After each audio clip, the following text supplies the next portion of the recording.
Hello guys, welcome to my channel.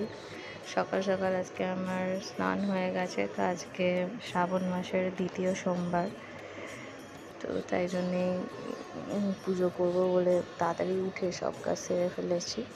তো এখন স্নান হয়ে গেছে, গাছে ফুল তুলতে উঠেছি। আর আজকে প্রচণ্ড ঝোড়ো হাওয়া দিচ্ছে, ওই জন্য সব ফুলগুলো আমি এই ছোটো টাওয়ালটা দিয়ে, ছোটো গামছাটা দিয়ে সব ঢেকে রাখছি, নাহলে ফুলগুলো উড়ে উড়ে চলে যাচ্ছে। তো আমার ফুল তোলা হয়ে গেছে। এই ফুলগুলো আমার খুব পছন্দের, বড় বড়, সেই খুব সুন্দর লাগে দেখতে। আর আমাদের এই পেয়ারা গাছটায় একটা পেয়ারা হয়েছিল, ঠাকুরকে ফল দেবো বলে একটা পেয়ারা পেরে নিলাম। তোমরা দেখতেই পাচ্ছ কি সুন্দর ডাঁশা পেয়ারা হয়েছে।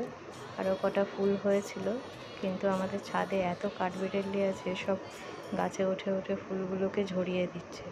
এটা পুঁই শাক একটা বসিয়েছিলাম। তো দেখা হচ্ছে তোমাদের নেক্সট ভিডিওতে।